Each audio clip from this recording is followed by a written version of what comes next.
Dear students, in today's video we are going to discuss level 2 question 21 to 25.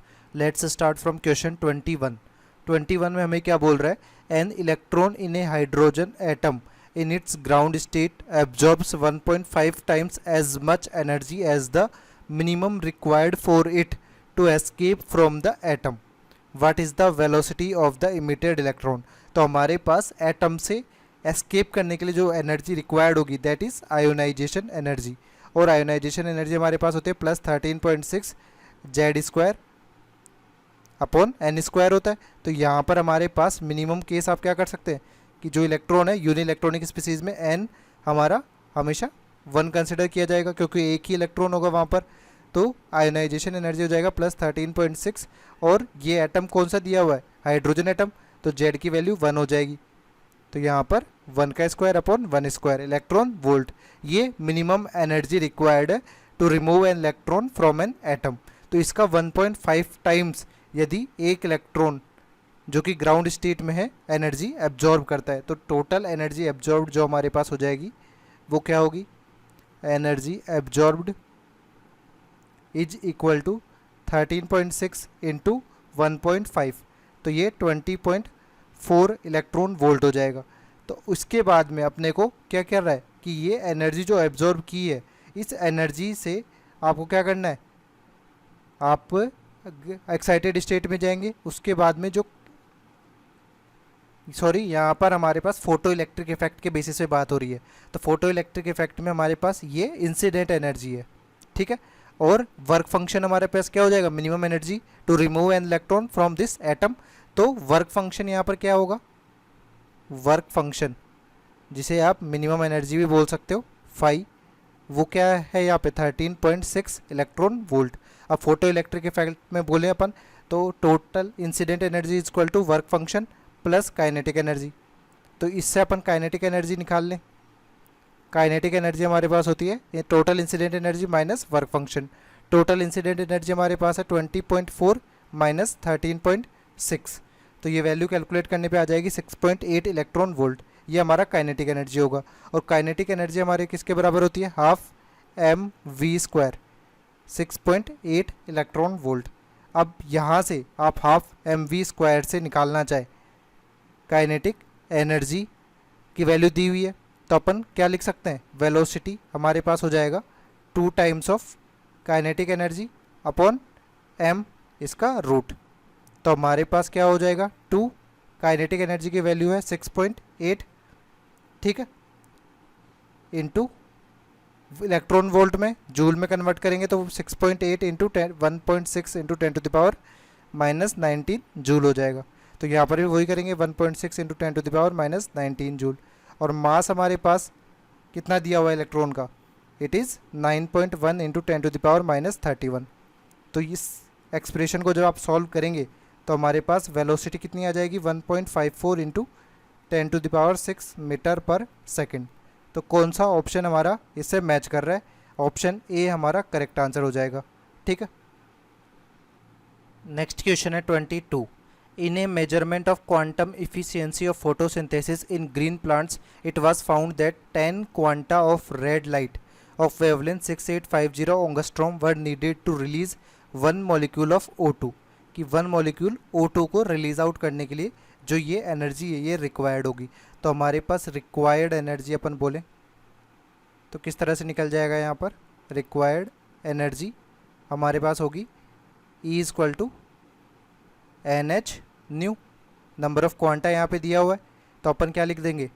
N h c by lambda, lambda भी अपने को दिया हुआ है। तो नंबर ऑफ क्वांटा हमारे पास 10 दिए हुए हैं, एच की वैल्यू हो जाएगी 6.62 into 10 to the power minus 34। Velocity of light हमारे पास सी है जो कि 3 इंटू 10 टू द पावर 8 के बराबर हो जाएगी। फिर लेमडा अपने को दिया हुआ है वेवलेंथ जो कि 6850 ओंगस्ट्रोम है, तो ये हमारे पास हो जाएगा 6850 into 10 to the power minus 10 metre. तो ये इस तरह से आप टोटल एनर्जी कैलकुलेट करेंगे तो हमारे पास आ जाएगी 29.10 to the power minus 19 joule, ठीक है। तो ये हमारी रिक्वायर्ड एनर्जी है यानी इनपुट एनर्जी है, ठीक है। इस इनपुट एनर्जी का यूज़ करने पे हमारे पास क्या हो रहा है? Energy storage in this process for 1 mole O2 evolved is 112 kilo calorie. तो हमारे पास ये जो एनर्जी है जूल, ये हमारे पास आ रही है पर मॉलिक्यूल ऑफ O2, ठीक है। और हमारे पास यहाँ पर आउटपुट जो आ रहा है, हमारे पास क्या आ रहा है, energy stored for the process, energy stored for the process, ये हमारा आउटपुट है, ठीक है। क्योंकि अपने को एफिशिएंसी देखनी है तो आउटपुट अपॉन इनपुट अपन करेंगे, तो ये आउटपुट आ रहा है। आउटपुट हमारे पास कितना दिया हुआ है, 112 किलो कैलोरी पर मोल ऑफ O2, ठीक है। अब यहाँ पे मोल है और अपने को पर मॉलिक्यूल में कन्वर्ट करना है, तो इसको किलो जूल में कन्वर्ट करेंगे। तो सबसे पहले क्या हो जाएगा, 112 इंटू 10⁻3, ये तो किलो कैलोरी हो गया। इसको कैलोरी से जूल में कन्वर्ट करेंगे तो 1 कैलोरी हमारे पास कितना होता है, 4.18 जूल, ठीक है। तो इस बेसिस पे इसको 4.18 से भी मल्टीप्लाई कर देंगे, तो ये तो अबव तो हमारे पास आ जाएगा कितना, जूल। अब यहाँ पर मोल ऑफ O2 को कन्वर्ट करना है अपने को मॉलिक्यूल्स में, तो 1 मोल O2 में हमारे पास कितने Na एटम्स हो गए, यानी 6.02 इंटू 10⁻23 O2 मॉलिक्यूल्स। तो इस तरह आप जब सॉल्व करेंगे तो हमारे पास वैल्यू क्या आ जाएगी, 7.80 इंटू 10⁻19 जूल पर O2 मॉलिक्यूल, ठीक है। तो हमारे पास इनपुट और आउटपुट यदि दिया हुआ है तो परसेंटेज इफिशियंसी अपन इजीली निकाल सकते हैं। परसेंटेज इफिशियंसी जो हो जाएगा वो क्या हो जाएगा हमारे पास, यहाँ पर इनपुट हमारे पास कितना था ये, और ये आउटपुट है, तो आउटपुट एनर्जी, सिंपल इफिशियंसी आप इसी तरह से निकालते हैं, output upon input into 100।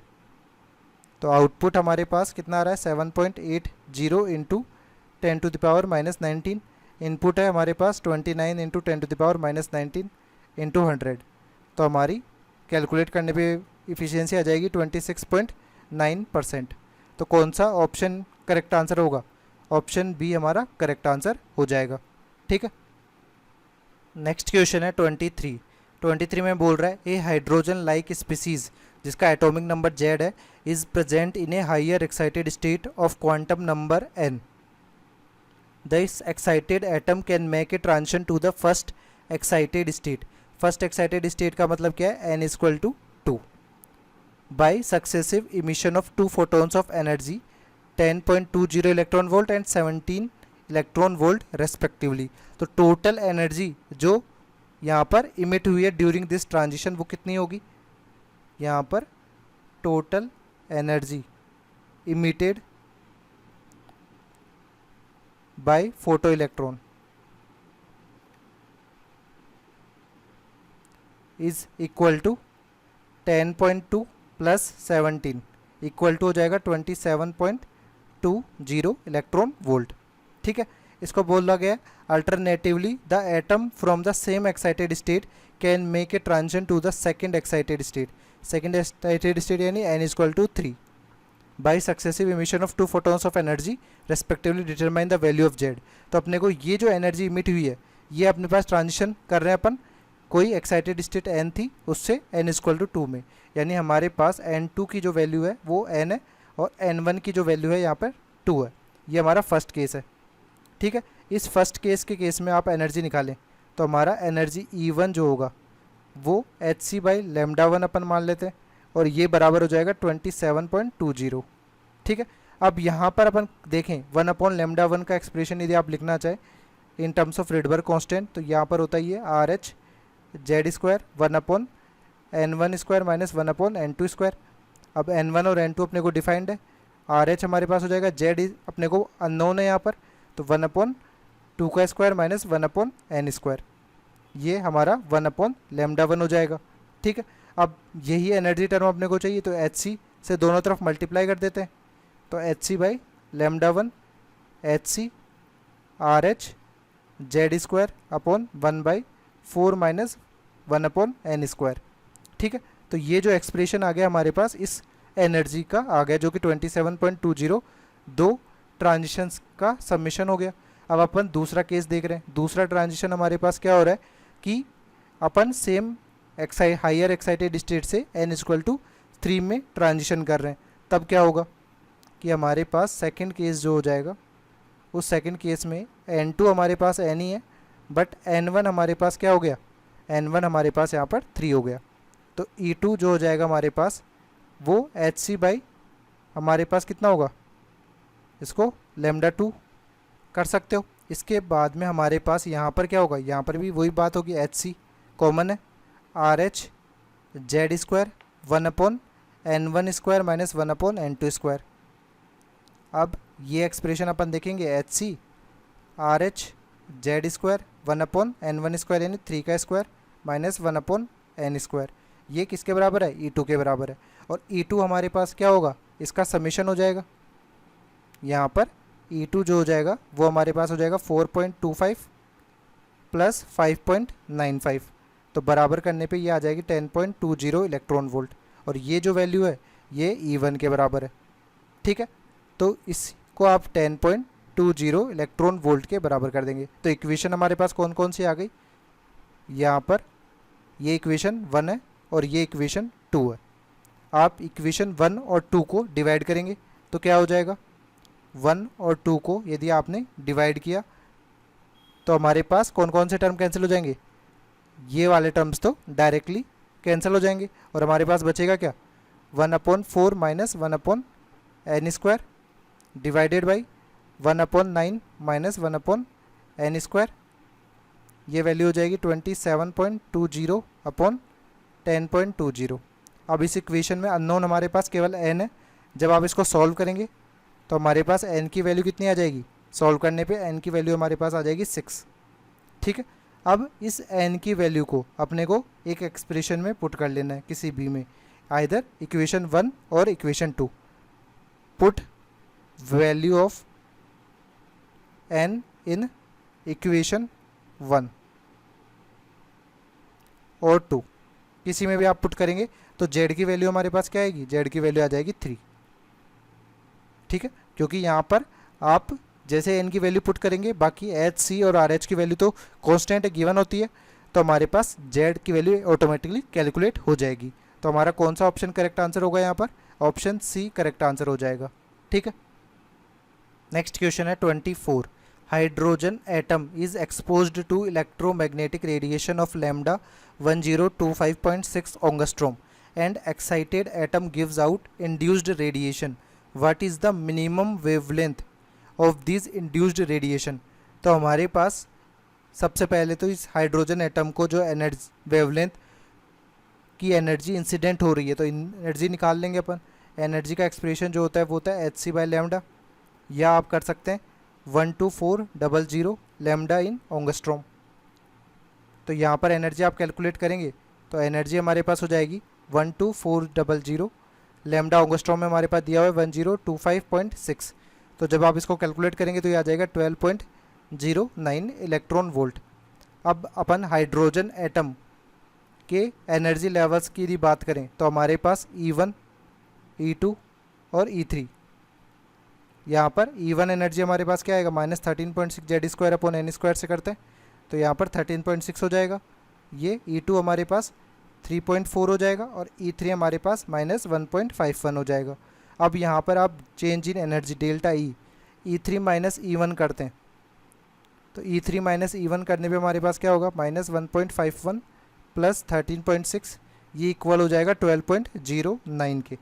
That means हमारे जो हायर स्टेट है n की वैल्यू वो 3 के बराबर है। ठीक है, तो यहाँ पर ट्रांजिशन कौन कौन से हो सकते हैं, यहाँ पर ट्रांजिशन 3 से 1 पे हो सकता है, या फिर 3 से 2 पे हो सकता है, या 2 से 1 पे भी हो सकता है।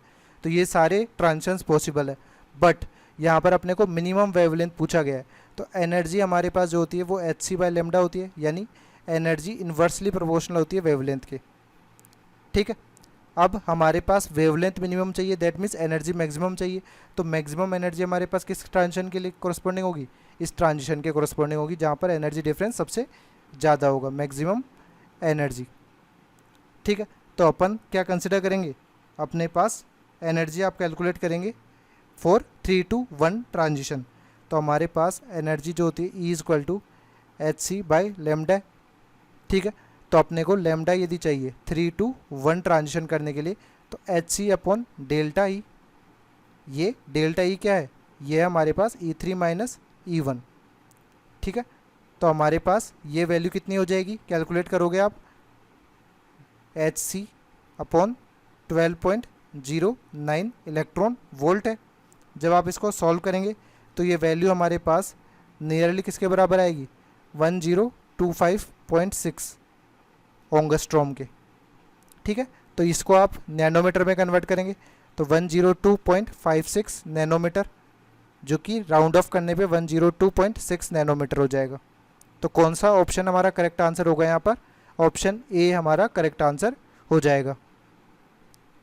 You can also use a different method that is E is equal to, हमारे पास क्या होता है 1240 अपॉन लैम्डा इन नैनोमीटर।